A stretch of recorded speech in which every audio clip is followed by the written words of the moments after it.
आज हम बात करेंगे कि यूरोप और अमेरिका के बीच में एक इकोनॉमिक लेवल पे सबसे बड़ा डिफरेंस क्या है। Let me tell you, Europe एक सोशलिस्ट कॉन्टिनेंट है और नॉर्थ अमेरिका एक कैपिटलिस्टिक कॉन्टिनेंट है। अगर आपको इसका डिफरेंस नहीं पता तो it's very important to know this difference. Europe का ओवरऑल पूरे कॉन्टिनेंट का ये आइडियोलॉजी है कि सब ह्यूमंस जो भी हमारे सिटीजन्स हैं वो इक्वल लेवल पे होने चाहिए। सबके पास बेसिक लेवल ऑफ एजुकेशन होना चाहिए, public transportation, free education, free health care और cheaper health care something like सबके पास एक basic level of quality of life होना चाहिए। अमेरिका का थोड़ा अलग फंडा है। अमेरिका में एवरीवन इज बाय देमसेल्व्स कि आपको खुद के पैसे बनाने हैं और आपको जो भी चाहिए वो आप बाय कर सकते हो। अमेरिका में ऑफकोर्स पब्लिक एजुकेशन आपको 12th स्टैंडर्ड तक शायद फ्री में मिलता है और उसके बाद कॉलेज सब जगह पे पेड होता है, आपको कॉलेज के पैसे देके whatever you have to study. Europe में थोड़ा अलग होता है। यूरोप में कॉलेजेस भी फ्री में हो सकती है एंड एवरीथिंग। अभी इसके प्रोज एंड कॉन्स क्या है कि अमेरिका में आपको मल्टी मिलियनर लोग मिलेंगे। अगर आपका गोल है कि आपको मिलियंस ऑफ डॉलर्स बनाने हैं तो वो प्रीटी मच यूरोप के कोई भी कंट्री में ऑलमोस्ट पॉसिबल नहीं है, क्योंकि उनका जो पूरा फंडामेंटल आइडिया है कि एक जन के पास $10 मिलियन नहीं होने चाहिए। ज़्यादा लोगों के पास थोड़ा कम पैसा बट सब लोग इक्वल लेवल पे होने चाहिए।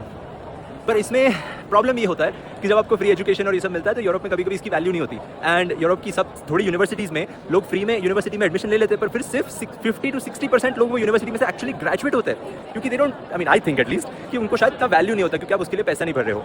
द नेक्स्ट थिंग इज़ कि अमेरिका में कभी कभी लोगों को लोन लेना पड़ता है एजुकेशन के लिए, हेल्थ केयर के लिए, और ये जब लोन लेते हो तो आपके दिमाग में ज़्यादा स्ट्रेस आता है और वो सब होता है। और अमेरिका में रेगुलरली इट हैपेंस दैट आप थोड़े लोगों को देख रहे हो कि वो इतने पैसे वाले हैं और थोड़े लोग नहीं है, उसकी वजह से थोड़ा क्राइम बढ़ जाता है क्योंकि सब लोगों को फिर एक पैसा बनाने की बहुत जल्दी होती है। Everyone is in that rush कि कुछ भी करके मेरे को पैसा बनाना है, तो ऑफकोर्स थोड़ा क्राइम बढ़ता है, एवरीथिंग हैपेंस। यूरोप में ऑन द अदर हैंड ये थोड़ा कम होता है। मोस्टली सब European cities are decently safe, but Europe में ऑफकोर्स आपको लैंग्वेज सीखना पड़ता है। अमेरिका में आपको if you speak good English then you don't have to worry about something. So pros and cons थोड़े थोड़े सब जगह पे रहते हैं। Overall I don't think that one is better than the other. What you really need to do is you need to understand कि आपके personal goals क्या है। अगले 5 साल के गोल्स, 2 साल के गोल्स, 10 साल के गोल्स आपको, मतलब अगर परमानेंट रेसिडेंसी लेट्स से चाहिए तो Europe is a much better place. ज़्यादा इजीली, और ईजी तो नहीं पर स्मूथ प्रोसेस है एंड इक्वल प्रोसेस है सबके लिए, डजंट मैटर आप कौन से कंट्री से आए हो।